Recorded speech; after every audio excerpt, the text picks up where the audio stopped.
life of Frederick II to this day is considered scandalous and unorthodox.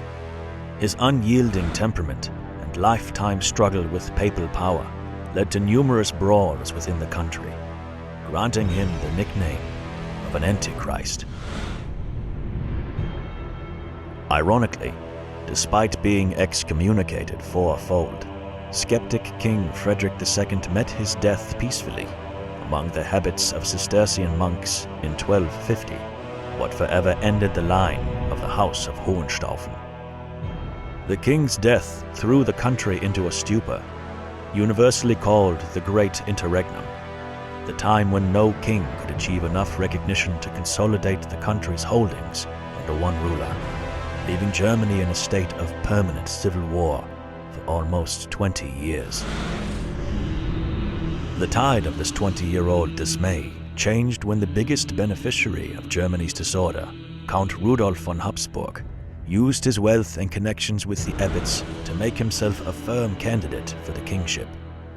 To seal his coronation, Rudolf promised the renunciation of the imperial rights to the Pope and promised a new crusade to Pope Gregory X, a former adversary of Frederick II.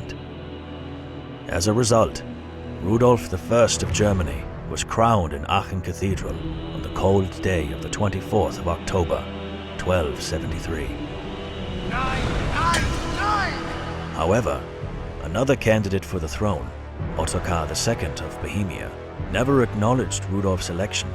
When the new king decreed all lands lost after Frederick II's death to be returned to the crown, depriving Ottokar of vast parts of his land, it became the last straw. The good people of Germany were about to be thrown into yet another war. But whilst Ottokar II was preparing for the clash, the crown had to deal with a much more pressing matter. The first edict of the new king was to wage war against the robber barons, whose activities exploded in the wake of imperial authority during the Great Interregnum, and who committed numerous crimes against the crown, such as stealing ships or kidnapping. If Rudolf I wanted to stand against Ottokar II, he had to deal with the barons first.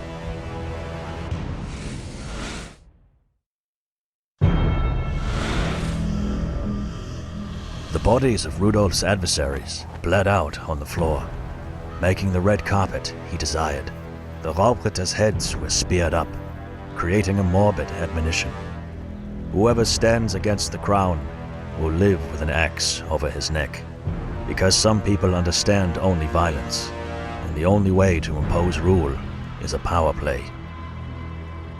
Once the robber barons were removed, Rudolf I focused on the imminent threat brewing abroad. He called Ottokar II to renounce the territory of Austria, which rightfully belongs to the crown. After the Bohemian king refused, Rudolf outlawed him and sent me, Meinhard, Count of Tyrol, to deal with the matter. In 1276, I arrived in Styria to lead the first offensive on Ottokar's forces.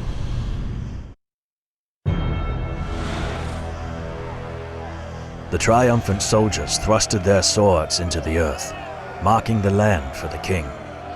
We made sure the soil was welcoming for our brethren. We did not cry for the fallen, as we are a generation of warriors. Our armor will never get the chance to rust, and our swords will never lose their edge. I do not think we are fighting for ourselves anymore, but for what's next to come, for those whose armor can and will rust. The country was still a boiling pot. As we were propagating the king's word with the help of our trusted swords and lances, Rudolf made friends among vassals and abbots, making sure our politics didn't come down to fists and steel. Ottokar's forces tucked their tails behind them and retreated to Vienna. The word is, Rudolf is heading that way as well. We move forward shortly to join his army. Ottokar's face was that of a madman, a man whose ego outgrew itself and whose inner whispers became louder than his thoughts. But failure feeds on madness, and in the end, Vienna was ours. The news claimed that Rudolf forced Ottokar to accept him as the new ruler in Germany. However, despite his surrender, Ottokar never stopped plotting against Rudolf, taking Rudolf's attitude as a sign of weakness. He bought himself enough time to find new allies in Silesia, and waged war not only on Germany, but on Hungary too. The newly emancipated Austrian knighthood was deeply divided, with some supporting Ottokar and the other fighting under Rudolf's banner. In addition, Rudolf made a treaty with the Hungarian king Ladislaus IV, and when Ottokar laid siege to the town of Trosendorf, Rudolf's plan was to cut off his supplies and face the knights that rebelled against the king. Time for negotiation was over, and the renegade knights would have to pay for their betrayal in flesh and blood. As a soldier, you learn when the time is right for prayer and amendments.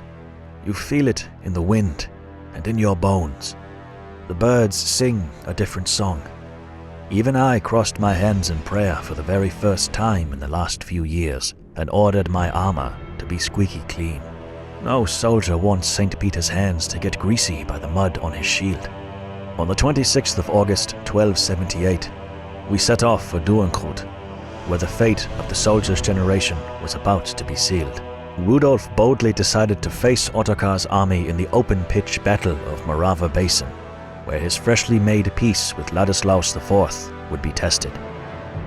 However, Ottokar's forces were conjoined with Silesian units.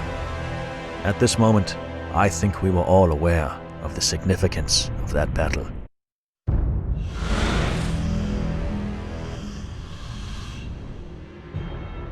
Each of us questioned Rudolf's leadership at least once.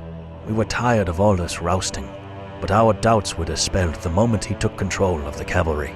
His daring strike shattered Ottokar's forces with surgical precision, forcing him to retreat. We chased Ottokar to his last breath, and when his armor was worn with dirt and blood, we struck hard. Rudolf tried continuing his expanse further into Czech territory, but was met with an overwhelming defiance. Eventually, he surmised that the best means to end the conflict was infatuation. He gave the hand of his daughter Jutta to Václav, Ottokar's successor. Both rulers administered their crowns greatly, aware that steady economic growth can only be achieved with stability and protection. They created one of the most influential and powerful dynasties in the world. The time of soldiers came to an end, so I stowed my armor and let it rust.